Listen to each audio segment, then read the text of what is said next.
quelques jours du retour en France de Michael Blanc, 45 ans, détenu pendant 14 ans dans les prisons d'Indonésie pour trafic de stupéfiants et désormais libre, sa mère, Hélène Le Touzet, confie les angoisses des derniers moments. C'est une mère, ex-comptable, qui avait tout quitté en 2000 pour accompagner la détention de son fils, arrêté le 21 décembre 1999 à l'aéroport de Denpasar, sur l'île de Bali. Depuis 2014, Michael Blanc était en liberté conditionnelle avant une année supplémentaire dite de probation. Dimanche, celui qui a connu le terrible pénitencier de Sipinang, a applaudi la victoire de l'équipe de France, dimanche soir, avant de pouvoir regagner son pays à partir du 21 juillet. Totalement libre. Dans quel état d'esprit êtes-vous à la veille de ce retour? Hélène Le Touzet. Nous arrivons enfin au bout de cette longue attente. Il reste encore quelques démarches administratives avant de monter dans l'avion et rentrer en France. Nous attendons que les services judiciaires complètent le dossier de libération et livrent le document indiquant qu'il est définitivement libre. Mais mon fils est heureux. Et surtout très impatient de partir. L'ultime compte à rebours a commencé. Comment avez-vous préparé ce départ de l'Indonésie? Je sais que ce retour va être un choc pour lui. Il faut qu'il trouve ses marques dans un autre environnement qui a tellement changé pour lui. Mon fils a besoin de souffler et il est inutile de lui mettre le couteau sous la gorge. Il a besoin de se reconstruire. Heureusement qu'il a pu bénéficier de cette libération conditionnelle qui a servi de sas de décompression.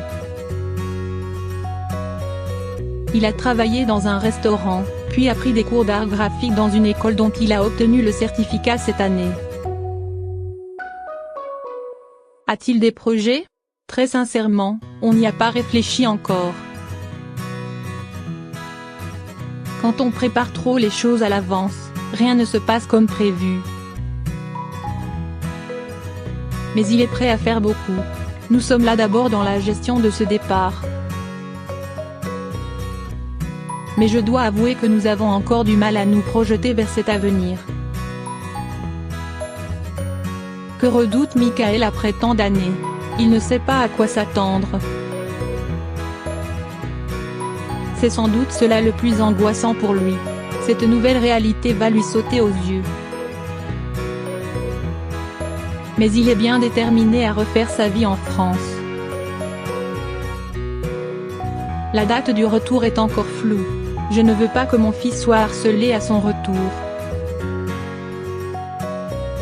Mais cette épreuve a permis de rencontrer des gens fabuleux. Qu'avez-vous appris après tant de difficultés? Nous avons appris la patience. Cette expérience m'a changé. J'ai aussi appris à faire plus attention aux autres et je suis devenue plus sereine. La méditation a été d'une aide précieuse pour prendre du recul et réagir avec plus de recul. Savez-vous ce que Michael fera dès son arrivée en France? Oh oui, il aura un grand sourire et je devine déjà qu'il sera très heureux. Je l'accompagne pour ce voyage de retour, mais je reviendrai en Indonésie où j'ai des engagements à tenir. Note de la rédaction, Hélène Le Touzet, qui parle couramment la langue, est devenue conseillère consulaire et aide les Français en difficulté en Indonésie. Vous avez tout sacrifié pour votre fils, un regret? N'importe quelle mère aurait fait ce que j'ai fait pour venir en aide à l'un de ses enfants dans cette situation difficile. Cela me semble normal. Mon seul regret est sans doute de ne pas avoir vu grandir mes petites filles au fil du temps. Je le sais. Mais je ne vis pas isolée. Nous avons des contacts réguliers. Savez-vous si votre fils aura le droit de revenir dans ce pays? Nous n'en savons rien à cette heure. Le dossier administratif le dira. Ici, il faut savoir être patient. Mais le plus important est de faire un pas après l'autre.